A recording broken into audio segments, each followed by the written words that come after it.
Mutfağa dair kanalıma hoş geldiniz. Bugün kaynar suyla harika bir pişi hazırlıyoruz. Yoğurma kabım içerisine 1 çay kaşığı tuz, 1 çay kaşığı toz şeker, 1 su bardağı sıcak kaynar suyumu ilave ediyorum ve karıştırıyorum. Çok sıcak olması gerekiyor arkadaşlar. Ve daha sonra unumu yavaş yavaş ilave etmeye başlıyorum. Ben bu tarif için toplamda 4 su bardağına kadar un kullandım. Siz yine kontrol olun. Biraz un ilave ettikten sonra karıştırıyorum arkadaşlar. Hamur ağırlaştıktan sonra da artık hamurumuzu elimizle yoğuracağız. 5 dakikada hazırlanan çok lezzetli harika bir pişi oluyor arkadaşlar. Mutlaka sizler de bu tarifi denemelisiniz. Balon gibi kabaran yumuşacık bu pişiyi çok seveceksiniz arkadaşlar. Artık hamurumuzu elimizle yoğuracağız. Ben sizlere kıvamını göstereceğim. Mayasız, kabartma tozsuz çok lezzetli bir tarif.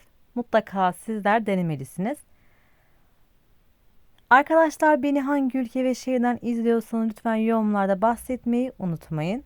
Tarif hakkında yorum ve görüşlerinizi de mutlaka bekliyorum. Hamur kıvamına gelmeye başladı arkadaşlar. Kıvam bu şekilde. Ne çok sert ne çok yumuşak. Hamuru bekletmeden hemen açmaya geçiyoruz.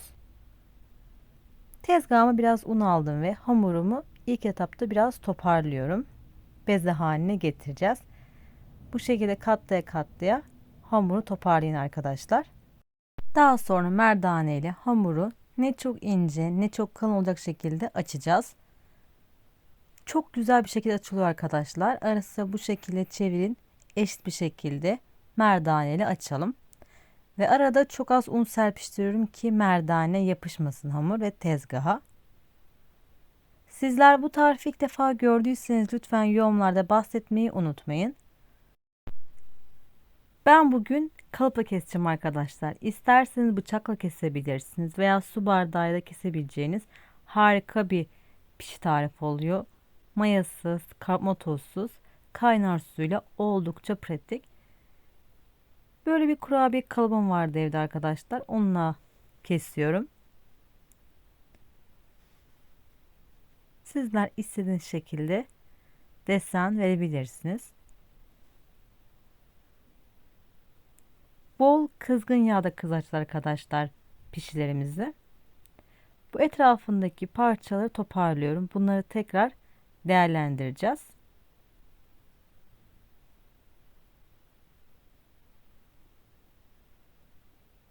Hızlı bir şekilde toparlayalım. Hamuru birleştirelim. Bunu da aynı şekilde desen verip açacağız arkadaşlar. Kızgın yağ pişlerimi ilave ediyorum. Hızlı bir şekilde atmanız gerekiyor arkadaşlar. Hemen pişiyor zaten. İnanın tavada ortalama 1 dakika içerisinde hemen kızarıyor.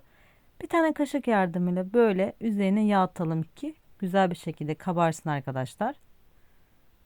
Tekrar altını kontrol edeceğiz ve ters çevirerek diğer tarafında pişmesini sağlayacağız. Görmüş olduğunuz gibi hemen pişti arkadaşlar ve hafif de çok bir şekilde kızardı. Siz hızlı olursunuz bu esnada. Bu şekilde yağ atmayı unutmayın arkadaşlar. Bol yağda kızdırıyorum arkadaşlar. İnanın hiçbir şekilde yağ çekmiyor. Sizler de deneyince göreceksiniz zaten.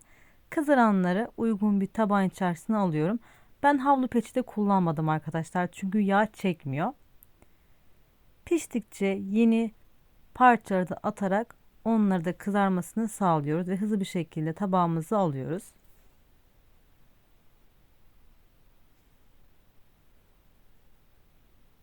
Lütfen buraya kadar izlediysen küçük bir emoji de olsa bırakmayı unutma. Yorumlarını da mutlaka bekliyorum. Yeni pişirimi de ilave ediyorum arkadaşlar. Yağ kızgın olduğu için hızlı bir şekilde kızarıyor zaten. Görmüş olduğunuz gibi ben tamamlamadan hemen kızarmaya ve kabarmaya başladı. Diğer taraftan da hızlı bir şekilde çevireceğim ki alt kısmı yanmasın arkadaşlar.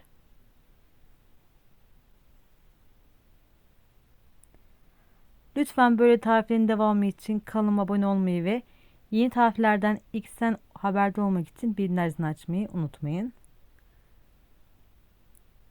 Hızlı bir şekilde pişlerimizi tamamlıyoruz arkadaşlar. 5 dakika içerisinde hazırlanıyor arkadaşlar. Çünkü yapılışı 5 dakikanızı almıyor ve pişmesi de inanın birkaç dakikanızı bile almıyor.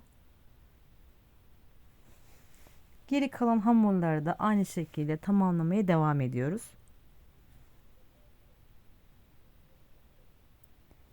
Şekli şahane, çok pratik bir pişi oluyor. Eğer evde bu şekilde kalıplarınız yoksa bıçakla üçgen şeklini verebilirsiniz veya kare veya bardakla da yuvarlak şekil verebilirsiniz. Tamamen isteğe bağlı. Hızlı bir şekilde zaten kızarıyor arkadaşlar.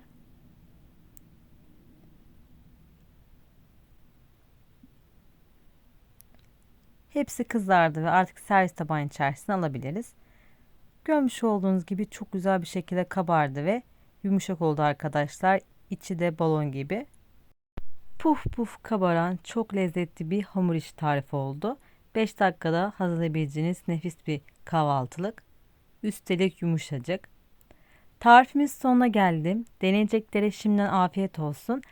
İzlediğiniz için çok teşekkür ederim. Kanalıma abone olmayı ve yeni tariflerden anında haberdar olmak için bildirimler zilini açmayı unutmayın. Yeni ve farklı tariflerde görüşmek dileğiyle. Şimdilik hoşça kalın.